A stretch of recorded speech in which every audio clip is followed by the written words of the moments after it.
আপনারা সকলেই একটা ম্যাজিক দেখেন, আমি মুখ দিয়ে যা বলছি সেটা কিন্তু আমার স্ক্রিনে অটোমেটিক লেখা হয়ে যাচ্ছে। মানে আমাকে কষ্ট করে আর টাইপ করতে হচ্ছে না। সো আপনারা যারা এতদিন ঘন্টার পর ঘন্টা কষ্ট করে কম্পিউটারে টাইপ করেছেন তাদের কিন্তু কষ্টের দিন শেষ। তারা চাইলে আমার মতো মুখ দিয়ে বলবেন আর সাথে সাথে কিন্তু লেখা হয়ে যাবে। এটা কোন প্রসেসে করলাম চলুন আপনাদেরকে সেটাই দেখাই। এই কাজটুকু করার জন্য আপনি আপনার কম্পিউটার থেকে চলে যাবেন গুগলে আসার পর এইখানে দেখতে পারবেন গুগলের যে অ্যাপসগুলো রয়েছে সেটার একটা মেনু দেখাবে। এখানে একটা ক্লিক করবেন। ক্লিক করার পর একটু স্ক্রল করে নিচের দিকে আসবেন, এখানে ডক্স নামে একটা অপশন দেখতে পারবেন, এইখানে একটা ক্লিক করবেন। এখন যে ইন্টারফেসটা আসবে এইখান থেকে হচ্ছে ব্ল্যাঙ্ক, আর উপরে প্লাস একটা আইকন রয়েছে, এখানে একটা ক্লিক করবেন। ক্লিক করার পর আপনার সামনে এই ইন্টারফেসটা ওপেন হবে। সো এখান থেকে হচ্ছে টুলস অপশনে একটা ক্লিক করবেন।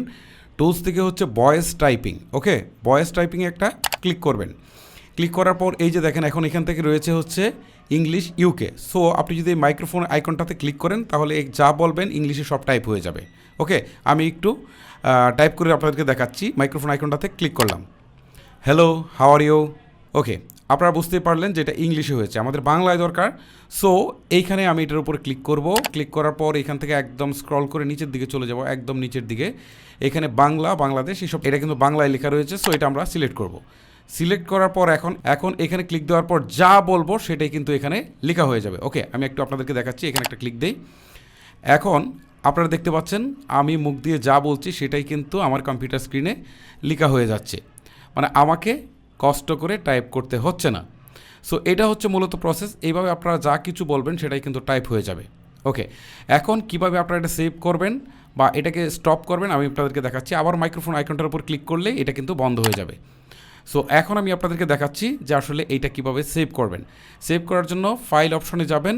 ফাইল থেকে হচ্ছে এখানে ডাউনলোড নামে একটা অপশন রয়েছে। ডাউনলোডে আসার পর এখান থেকে হচ্ছে মাইক্রোসফট ওয়ার্ড, ঠিক আছে, এইখানে ক্লিক করবেন। ক্লিক করার পর এখন দেখেন এটা কিন্তু ডাউনলোড হয়ে গেল। সো এখন এটা যদি আমি লোকেশনে যাই, মানে ফোল্ডারের লোকেশনে যাই, এটা যদি আমি ওপেন করি তাহলে দেখেন এটা কিন্তু আমার এমএস ওয়ার্ডে ওপেন হয়েছে। ওকে, এখন অনেকে একটা প্রশ্ন করবেন যে এমএস ওয়ার্ডে লেখা যায় কি না। এমএস ওয়ার্ডে এখনও পরিপূর্ণভাবে লেখা যায় না, তবে এমএস ওয়ার্ডে আপনাকে না লিখতে পারলেও কোনো সমস্যা নেই, কারণ এইখানে যদি আপনি লিখতে পারেন তাহলে এটাই কিন্তু আপনি ডাউনলোড করতে পারছেন এমএস ওয়ার্ডে। সো এটা নিয়ে টেনশন করার কিছু নেই, কারণ এমএস ওয়ার্ডে আপনি যদি এটাকে ডাউনলোড করে ফেলেন তাহলে কিন্তু আপনি এমএস ওয়ার্ডে এটাকে ওপেন করে ফেলতে পারছেন। এখন অনেকে একটা প্রশ্ন করবেন যে এইটা আসলে চালানোর জন্য নেট কানেকশন দরকার আছে কিনা। হ্যাঁ, অবশ্যই নেট কানেকশন দরকার আছে।